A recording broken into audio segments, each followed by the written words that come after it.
If you've ever struggled with tracks that sound thin or flat, this quick video is for you. I'm gonna walk you through step by step how to add tons of warmth, color, and dimension to your tracks. So I've got this synth stack and it sounds very flat, like there's no depth to it. So let's fix that. I've got Xrack Pro, let's dial it in. Step 1 is to add saturation and a little bit of glue from a compressor. I like to think of these two steps together because this is where you're gonna get a ton of tone and warmth right away. And for that reason, it's a great starting point.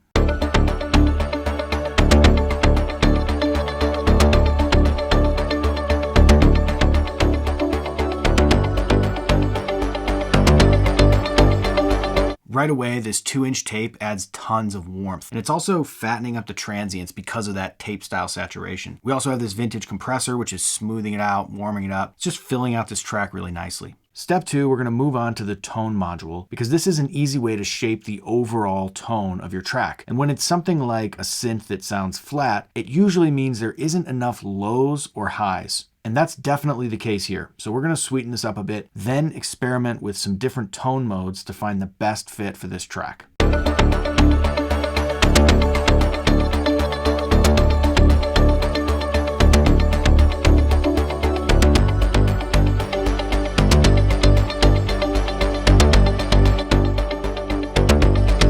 So we're just doing a little tone shaping here. And I love this mode because the high end is super silky and the lows are really deep and defined. And it just makes it so easy to get that full warm sound. Step 3 is to look at how we can add even more depth to the sound. And one way I like to do that is with some multi-band dynamic processing. The maximize section is like the secret sauce. It just adds tons of depth and dimension. And because we can dial in the amount per band independently, it's never too much. We can be really tasteful and intentional with it.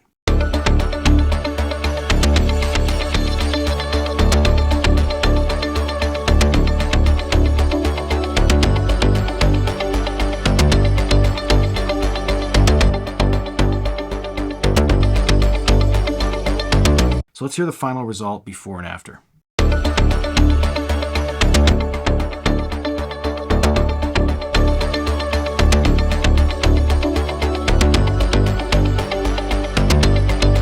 So it's pretty insane. It went from being flat and lifeless to full of color and dimension, and it just sounds 3D now. And it was so fast to dial in. That's the power you get with Xrack Pro, and that's how I would add some instant warmth, color, and dimension to this track. To recap, it starts with saturation and compression. This is adding some body and warmth right away. Then we're doing a bit of tone shaping, especially adding some more body frequencies in the lows and giving it a slightly sweeter sound in the mids and highs. And finally, some multi-band dynamics processing to add even more depth to the sound. It doesn't take much to really make the track sound massive.